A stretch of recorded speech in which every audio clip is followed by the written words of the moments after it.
Hello and good morning friends, welcome to the CEC-UGC live lecture. Dear friends, we would like to tell you all that we are starting a very new series, or in fact I would say that so far we have not conducted such sessions.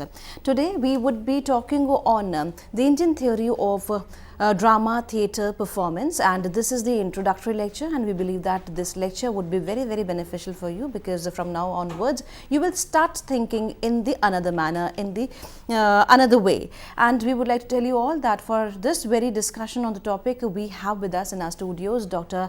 Dhananjay Singh. Dr. Dhananjay Singh is Assistant Professor in the Center of English Studies, JNU. His area of specialization are Indian aesthetics, Irish literature, as well as he is a poet by nature, we would say. So let's welcome our guest, Dr. Dhananjay Singh, and let's try to grab maximum knowledge through him. Hello sir, welcome to the UGC lecture. Thank you, Githika. It's a privilege for me, and today we're going to talk about, as has been announced, Indian theory of drama, theatre and performance. The very fact that I have put it drama, theatre and performance is significant in the Indian context, because even as in the Western tradition of theatre, you have this distinction, much later, primarily in the 20th century, the distinction between drama and theatre.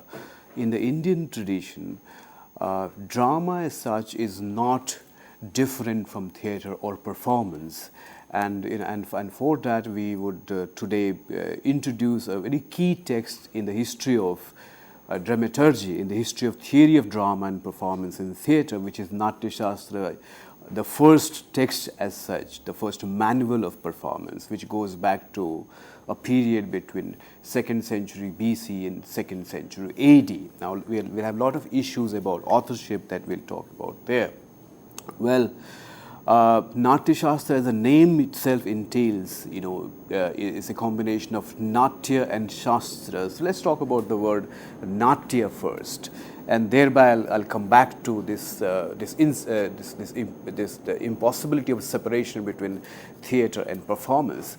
Well, Natya comes from the root Nata, of course, or Nritya, for instance, and the three key terms in performance derived from this root, of course, is Nritya, Nritya and Natya. Now, Nritya is primarily a body movement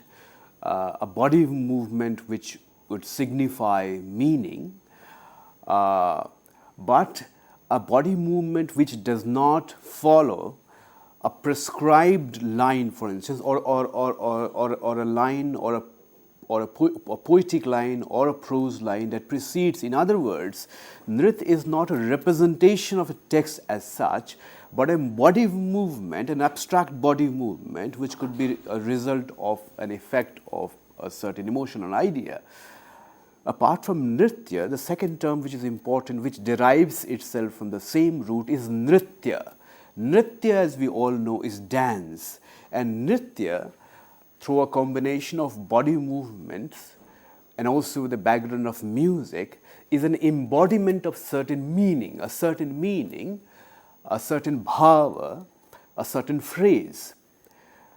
Going further or differently, now we have Natya, the third term here, which is derived from the same root, which of course means theatre, performance, drama, which means enactment of a certain rasa, an enactment of a certain dialogue, a sort of completeness of performance, of a unit of performance.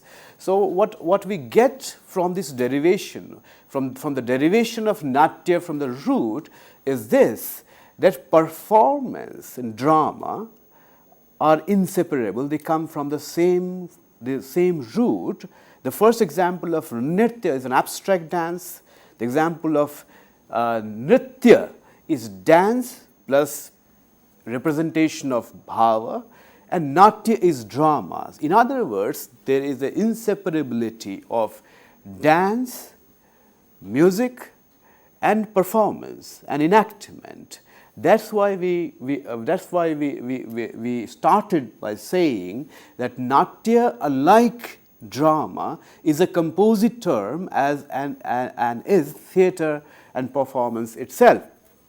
Now, one of the major distinction between Indian theory of performance, theatre, drama, in the Western theory, of course, and if we go back to the classical roots, we go back to Aristotle in the Western tradition, as you know, in his definition of tragedy, who said tragedy is an imitation of action.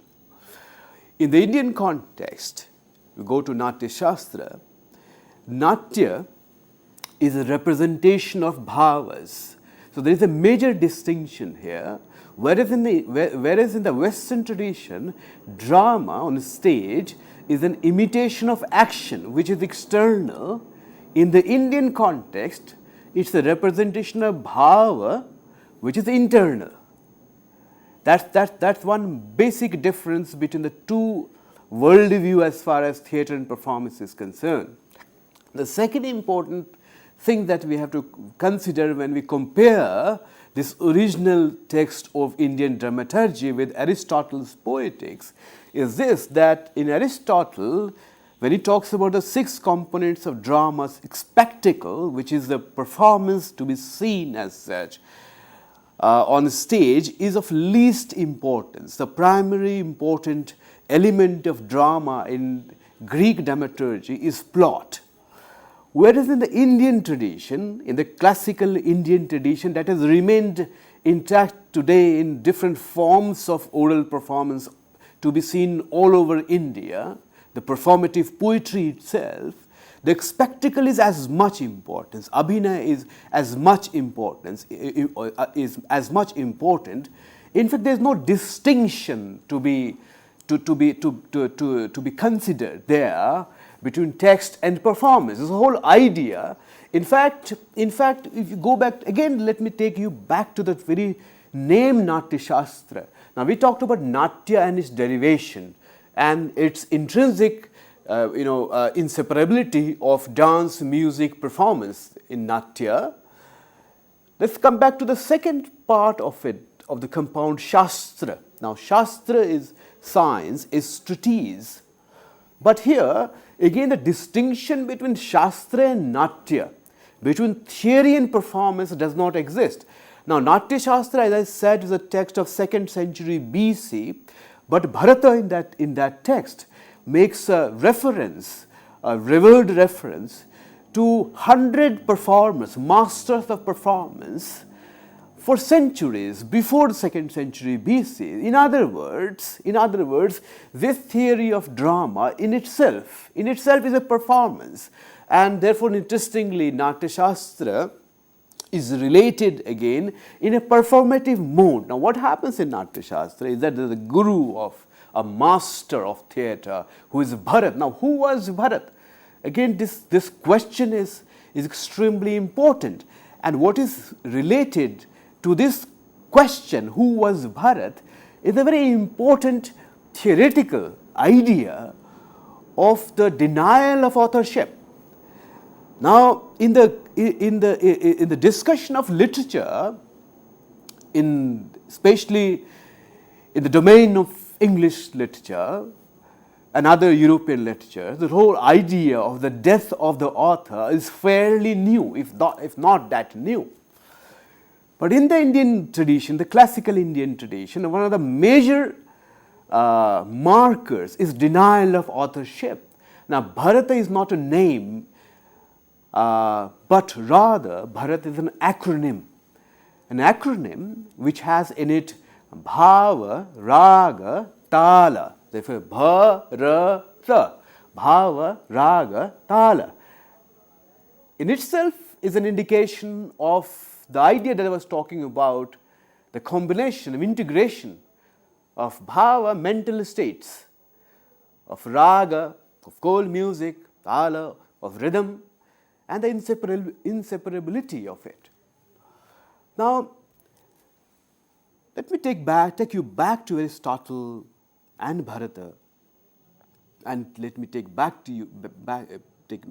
you back to spectacle.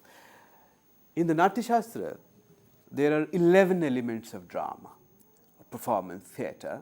Each one of these important, including the theatre house, which is in fact the 2nd chapter in the Natya Shastra. So therefore, unlike Aristotle, it's not the last, but the second chapter. Why? Because drama is not drama until it is performed. Until you have a human body which becomes a sign of the mental states. The most significant element of this performance is what is termed as rasa. A drama is an enactment of bhavas, mental states that produce a certain effect in the audience, or if it's poetry, a certain effect in the reader. We all know when we read a poetry, a great poem, when we read Kalidas or Valmiki or Shakespeare, we are affected by it. More so, more physical is this effect when we are watching a performance in a theatre house or a cinema hall. Is it possible for us to explain the content of this effect, of this aesthetic effect? We are moved when we see a performance. Is it possible for us to technically enumerate this effect? Now, this has all gone into the thinking of the theory of performance. And the key term in Indian aesthetics is rasa. We all know about navarasas. In fact, philosophically, what we see on stage is an embodiment of what's happening in the universe. And that's why Shiva is a key figure in Indian performance, because it's Tandava that he performs all the time, and the Lasya, of course, where Parvati, the other part of him, comes into fore, and that's why the statue of Nataraja that we all are familiar with is Ardhanari Nateshwara. In fact, in his Tandava, in his dance, what we perceive are more than perception.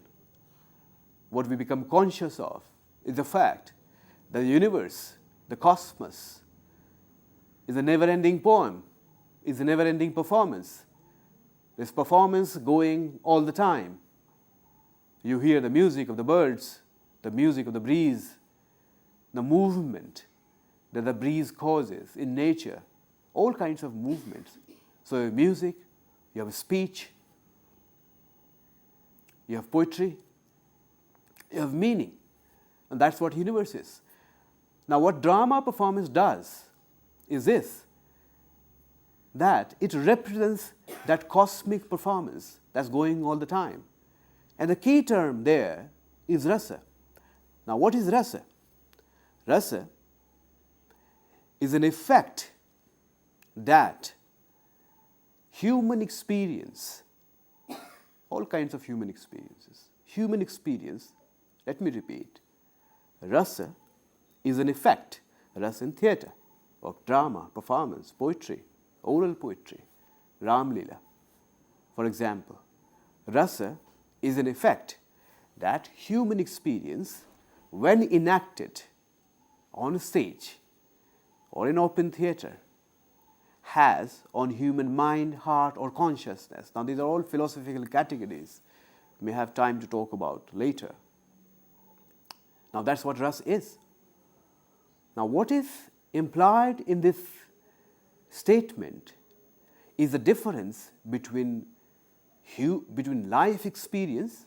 So, rasa is an effect when human experience, in other words, life experience when enacted.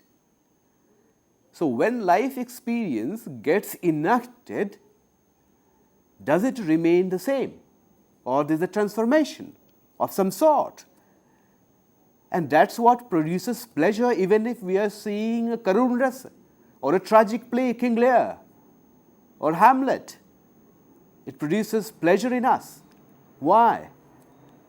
Is it because there is a fundamental difference, an ontological difference between human experience, life experience and art experience?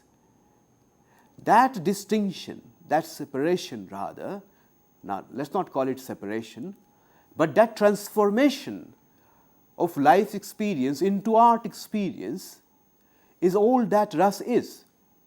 Is this, that when what we experience in theatre or a movie hall is by degree different, not by type, by form, different from what we experience in life, therefore there is a pleasure. We'll come back to this in some time from now. Now, rasa is a very common word. In fact, Gilbert Murray, when he writes an introduction to his translation of Aristotle's Poetics, one of the fundamental problems that one encounters when one reads Aristotle in modern European languages like English is this: there are key terms there, the major conceptual terms there do not have an equivalent in other modern European languages. Of course, in Greek, modern Greek, it will definitely have. That's not the problem when we are talking about Indian aesthetics and a text like Natyashastra, because all the conceptual terms are the terms of common vocabulary in India today. But these common terms, these common words are loaded with profundity of meanings. In other words, have myriad connotations. The difference between abhidha, lakshana and vyanjana. The abhidha is a primary sense, and therefore there, and then apart from abhidha, there are numerous connotations. Now let us talk about the word rasa here a bit, because rasa is a major important component of this theory that we talk about. And rasa, in common terms, as you know, is flavor, is juice of fruit, but it's a key term in performance as well. The first appearance, of course, of the word rasa will take us to the Rig Veda, and in Rig Veda it's referred to for the first time as the essence of grain, an essence of herb that has potency to provide a certain succor or strength to the human body. After Rig Veda, the term appears in numerous Indian discourses. It's a key term in Ayurveda. In Ayurveda, rasa is again a juice of flavor, a juice of grains, of herbs. And this juice has certain intrinsic properties, and these properties have the potency to cure us. So from essence of grain to properties in Ayurveda to certain a metaphysical pleasure in mysticism, in spirituality, to that aesthetic pleasure in literature. Now that aesthetic pleasure in literature again comes via the mention of the word rasa in Taittiriya Upanishad, of course, where rasa is used in terms of the very existence of the self. The human self itself is an embodiment of all elements of the universe. In that sense, it shares that rasa with all that exists, and therefore all the human experience has an ability to affect us, because there is something in us that is integral to all that exists outside. In literature or drama or performance, this common word rasa gives you an idea of the objectivity of literature and its subjectivity. It as an objective reference as well as a subjective experience. What is rasa? Rasa is an essence, as I said, of grain or of a juice. So on the one hand, it's an essence. On the other hand, when tasted, it gives a certain flavor, a certain taste. So it's a taste as well as an object, an essence of an object. Similarly, in drama and theatre, rasa is a meaning in a text, embedded in a text. That is its objective reference. That's not what it is, but that is its objective reference. And rasa, when this text is read or seen performed, or is seen performed, creates a certain kind of flavor for the self. And therefore, rasa is subjective in that sense. Now, when we talked about the distinction between life experience and aesthetic experience and theatre experience, or rather the transformation of life experience and theatre experience, what we were talking about technically is the difference between bhava and rasa. Now, bhavas are the mental states that we experience in life. These mental states is very interesting. In Natya Shastra, Bharata gives us distinction, layers of it. And then he also enumerates how these mental states are transformed into rasa through performance. Etymologically, the word bhava comes from the root bhu. And bhu, of course, stands for being, means to be. In our normal life experience, when we come across an event, a situation, it produces in us a certain change from a mental state that we had been in before we came across this situation. We have been in a very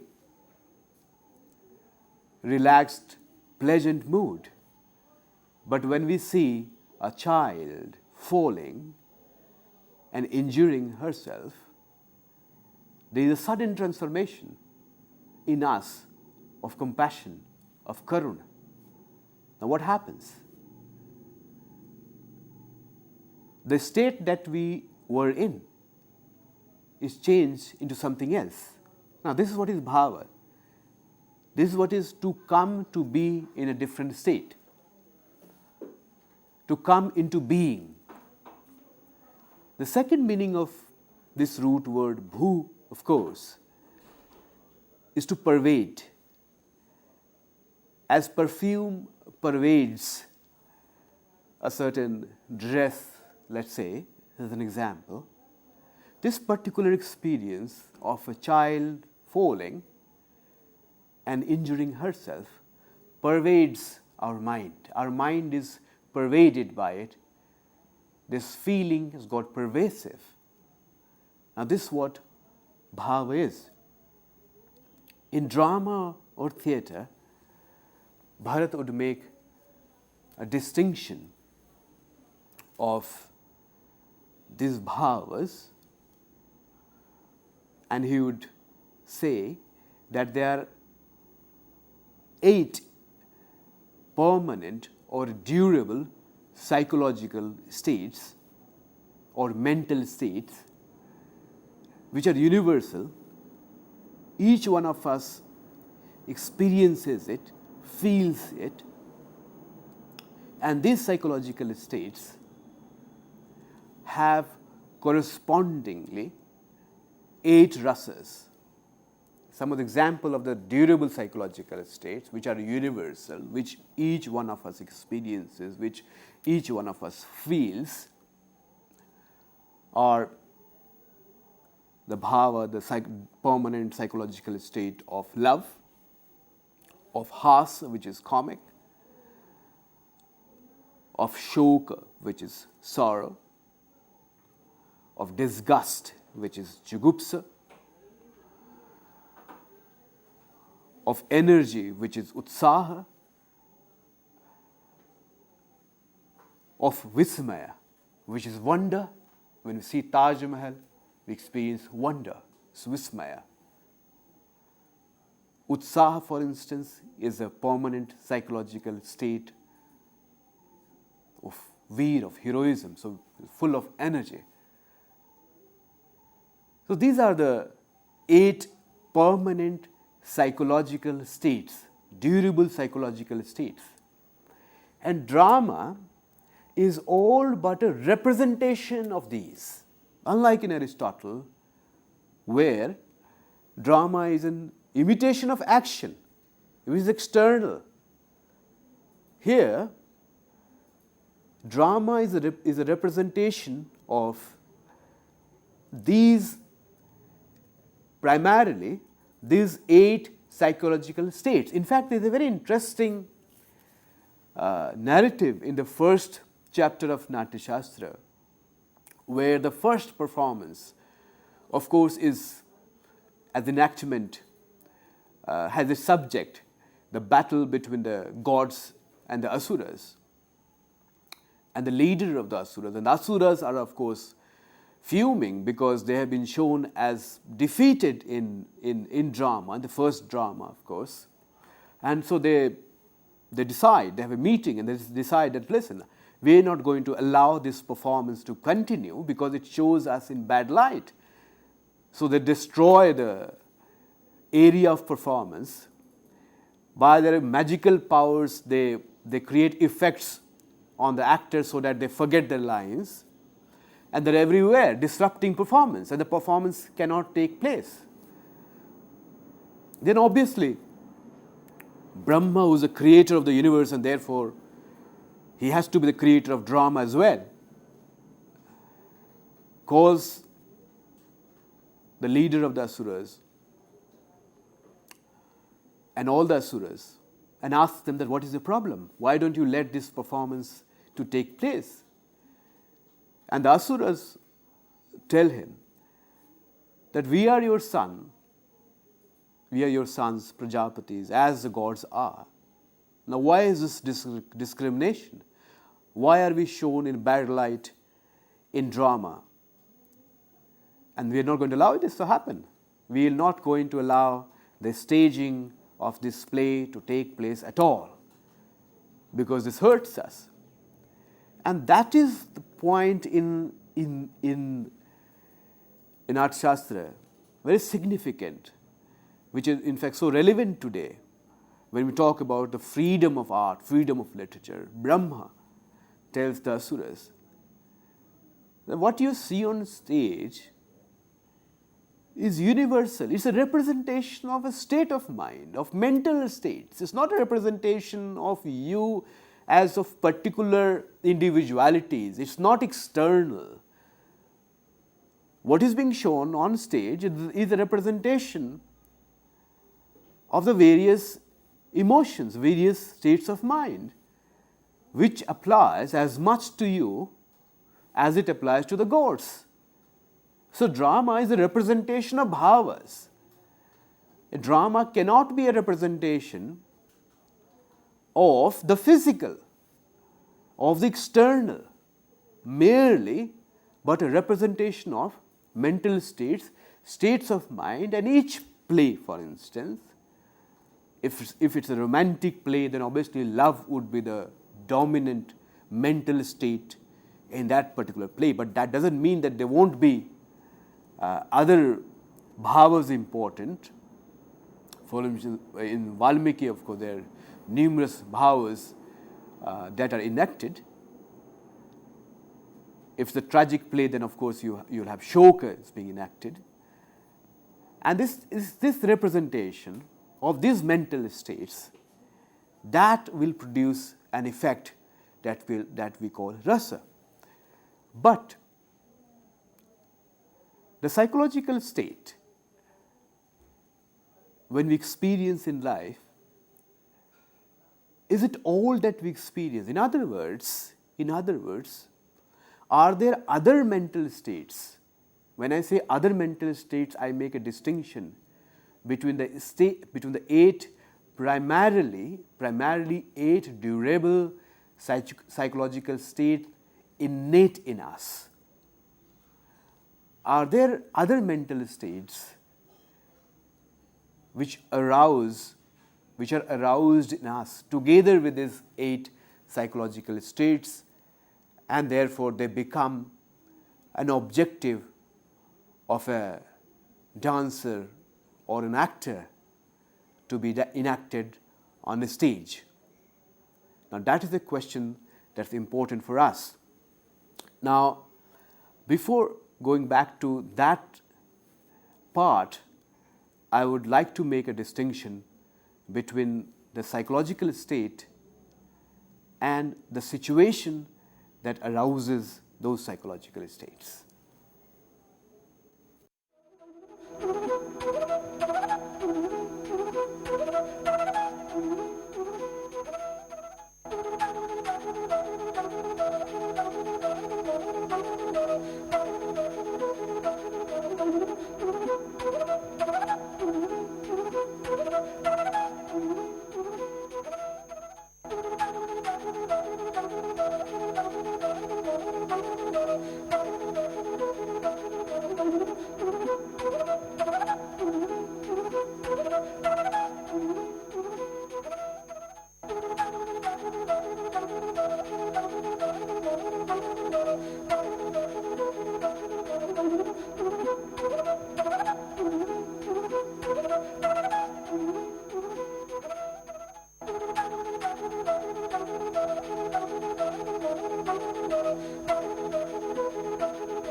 So, what is it that causes this arousal of this bhava or psychological state? Let me go back, take you to the definition of rasa that Bharata gives in the 6th chapter of Natya Shastra, which is this, that vibhava, anubhava, vyabhichari bhava, samyoga, rasa. Here he is using a term called vibhava, anubhava and vyabhichari bhava. He is not mentioning the term that we just talked about, which is the permanent psychological state, which is the Sanskrit term for this is sthayi bhava. Why we'll talk about in some time. Now, for students of English literature, T.S. Eliot in his very important essay called Hamlet and His Problems, 1919, calls Hamlet, Shakespeare's Hamlet, an artistic failure because he argues that the play does not have objective correlative as much as some of Shakespeare's other great tragedies have, like Macbeth. What he meant is this, that in Hamlet, the emotional turmoil that Hamlet, the character, goes through in the event of the murder of his father by his uncle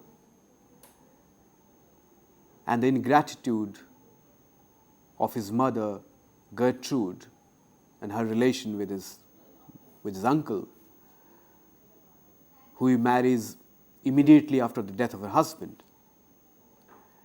This emotional turmoil doesn't find correlate in the text in form of words, images, symbols.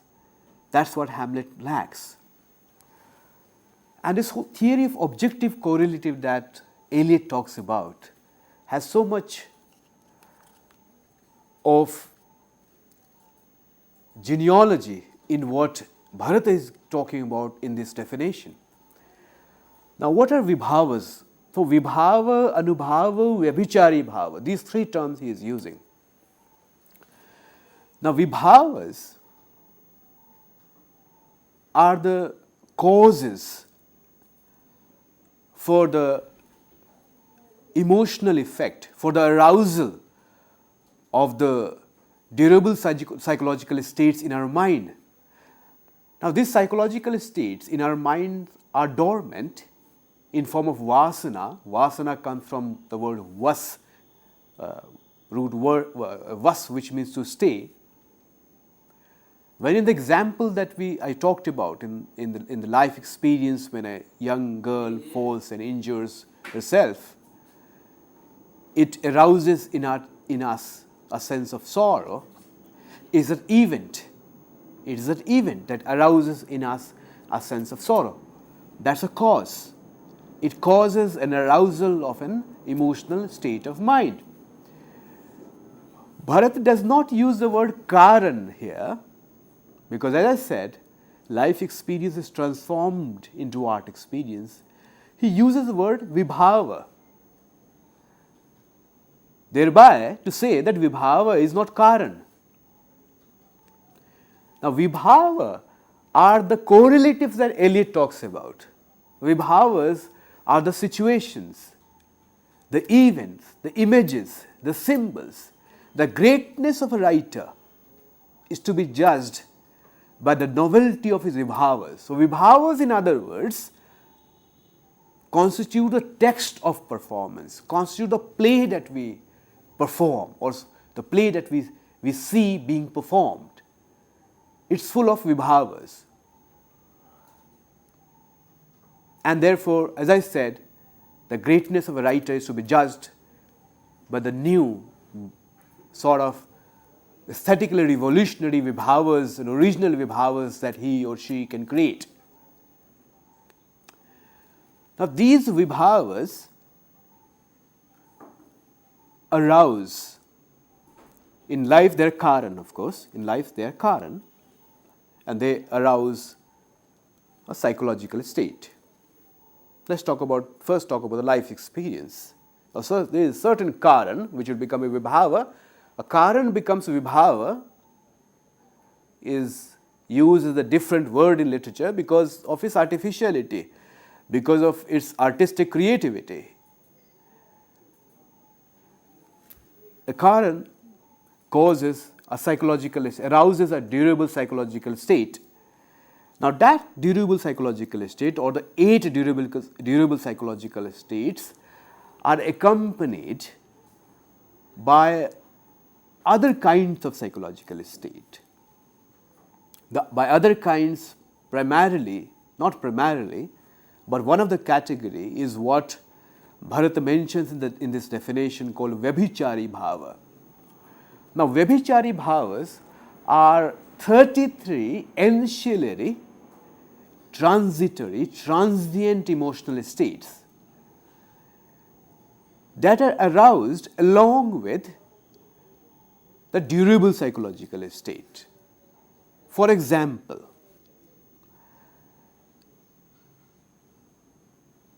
an experience arousing sorrow in us, sorrow as one of the durable psychological states, will be accompanied by other emotional states like dejection, anxiety, agitation in some context.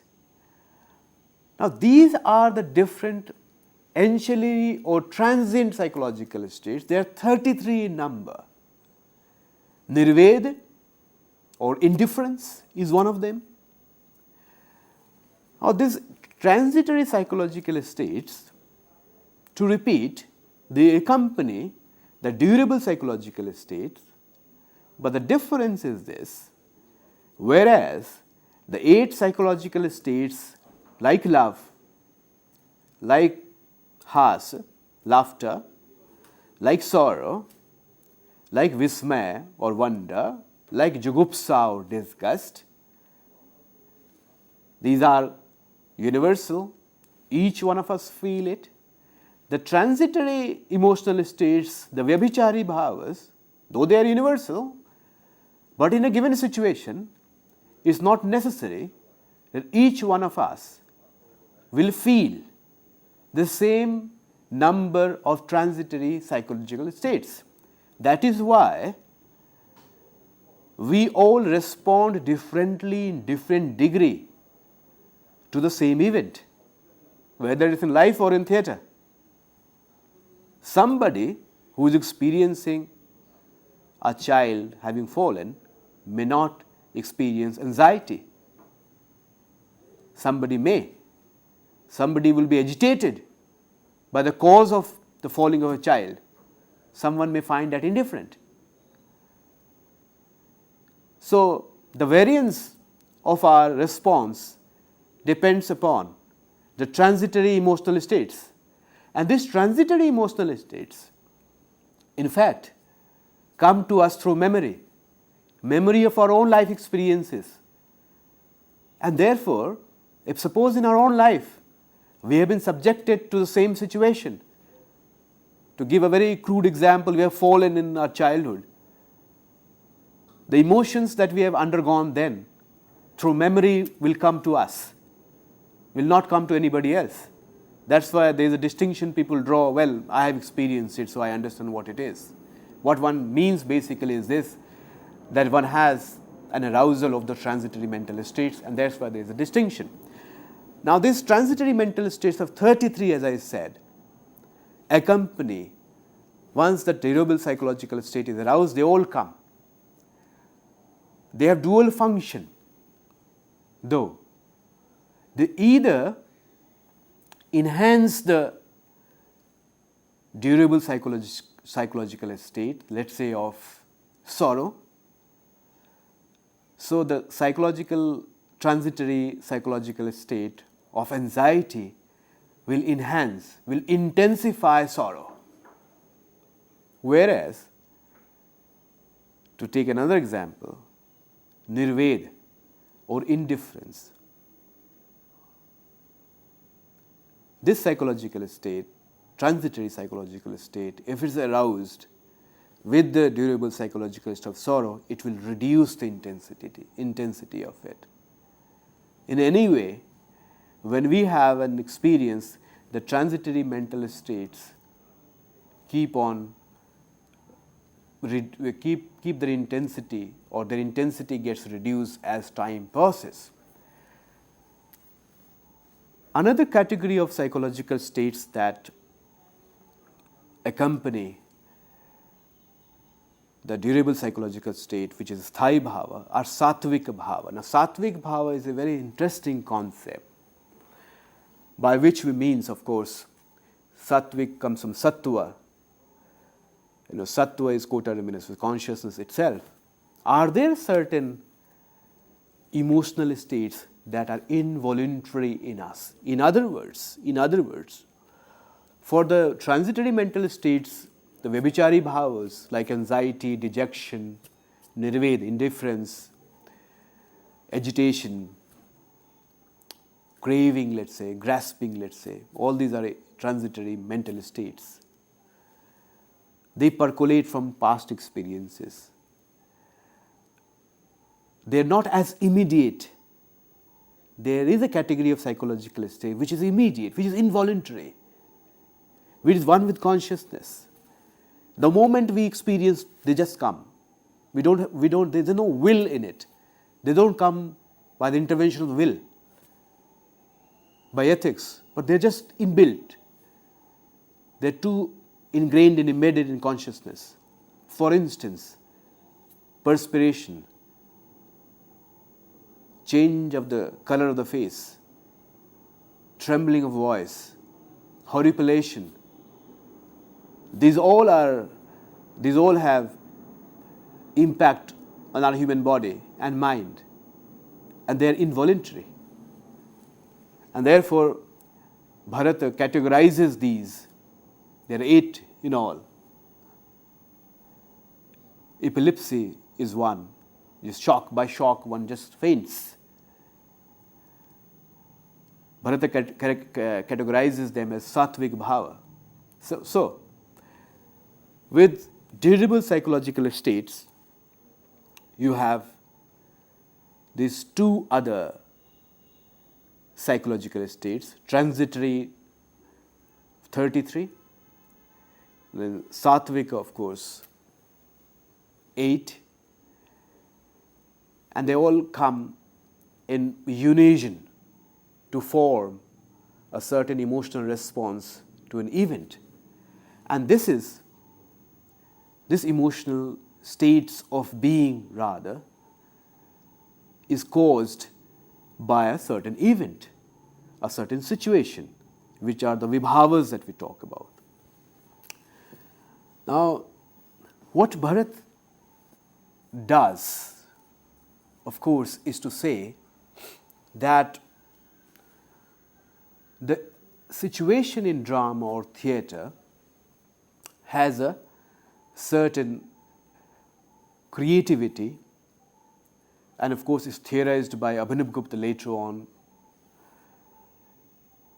What art does is to break the limitations of time, place, and individuality. In other words, in life experiences, when we are responding to a certain event, a certain situation, we are influenced or determined by time, constants of time. We are at a certain place, in a certain mode of time. A time is a duration on the one hand, a time is a cultural milieu on the other hand, and there's a cultural environment associated with it. We are also determined by our individual relations with it. Therefore, all of us will relate to that event in a way which is determined by some kind of a constraint, because we relate. Whereas in art, we don't relate it personally. And that is why there is a pleasure even when we are watching a sad movie or a sad play. Well, Aristotle in Poetics would talk about catharsis, a purgation of the emotions of pity and fear. That's what we'll say. And we love tragedy, we celebrate and we are joyful watching a tragedy, of course, for the fact that we feel that, well, we are safe, in the sense that we are not fearful of ourselves. In fact, there is a purgation of the emotions of pity, which is, of course, comes from ethics, and fear.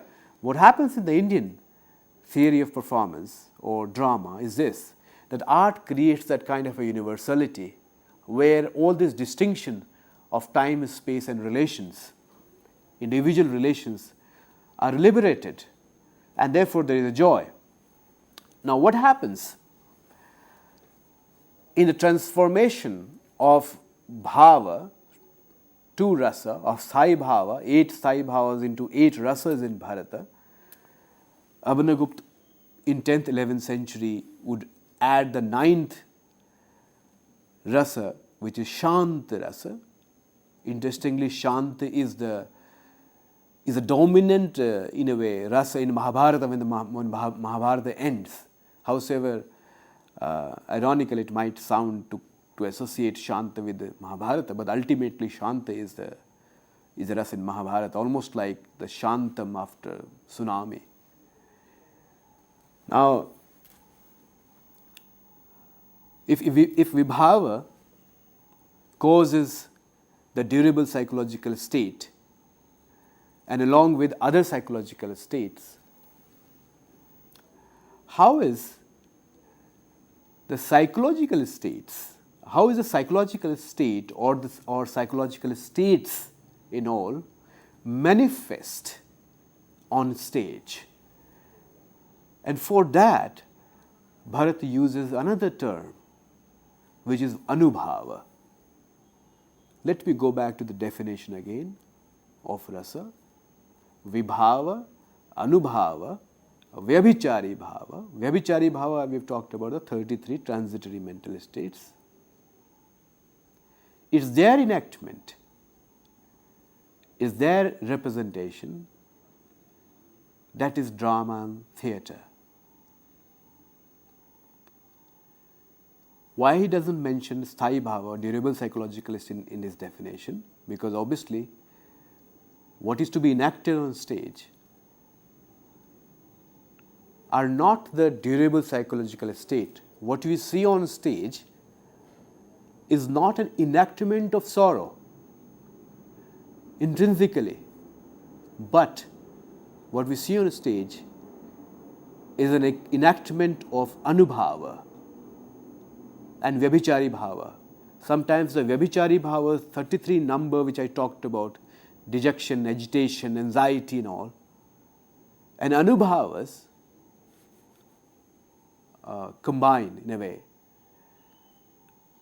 If the greatness of a writer is to be judged by his ability to create new vibhavas, new situations, new events, new images, new metaphors, new symbols that can arouse a psychological state, the greatness of an actor is to be judged by his ability to enact these anubhavas, these consequences. Now, anubhavas are the physical manifestation, observable manifestations.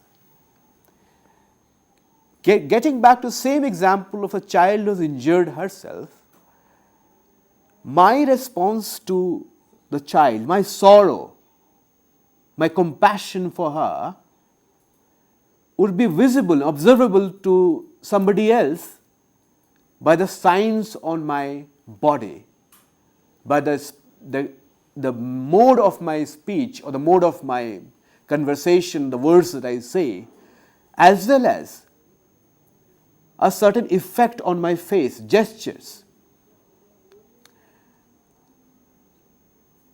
What Bharata enumerates here, very interestingly, is a list of, a detailed list of all possible effects on the human body that follow an arousal of a psychological state. We are talking of a continuum in the theory of performance here. From vibhavas, aesthetic situations, events, images, symbols in a text that causes a certain durable psychological state like sorrow, which is accompanied by transient mental states and sattvika bhavas,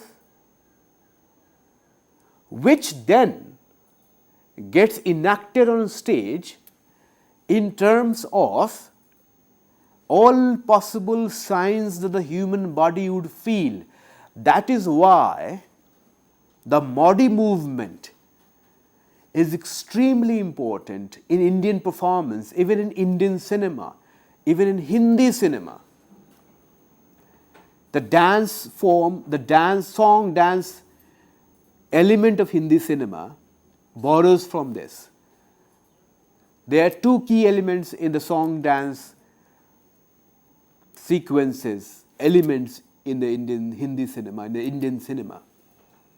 There are certain body movements which are realistic. There are certain body movements which are stylized. The eye movements of Wahida Rahman, let's say in the songs of Guide, they're all stylized. And there's a lot of thinking that goes back to Bharata. All the gestures are in fact signs of the effect of a certain durable psychological state. What we are understanding in this theory is this relation of the external and the internal, from external to the internal, to the external, for somebody in the audience to experience rasa. So from text to the permanent psychological state, to all possible signs of the human body, that become representation of the mental state, not of an external action. Now that's what is, in nutshell, the theory of drama, which is in fact very relevant to us, because in the European theatre in the 20th century, in the symbolist theatre movement of 20th century, somebody like Anatoliaksto, who of course in 1938 would have a collection of essay called The Theatre and Its Double. And the key argument he makes in that essay, of course, and that happens after he has watched a ballet's performance, The Theatre of the East, is this: that the theatre, the stage, is independent of the text, of the spoken readerly, writerly text. The stage, with its repertoire of gesture, of body movements, of music, of dance, is an independent entity.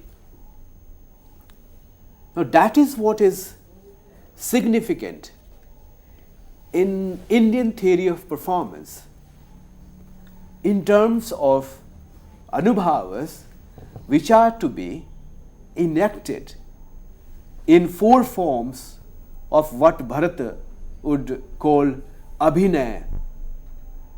And of course abhinaya would mean that the actors are taking in fact the meaning of drama, the rasa of drama towards the audience. I mean, that's the idea.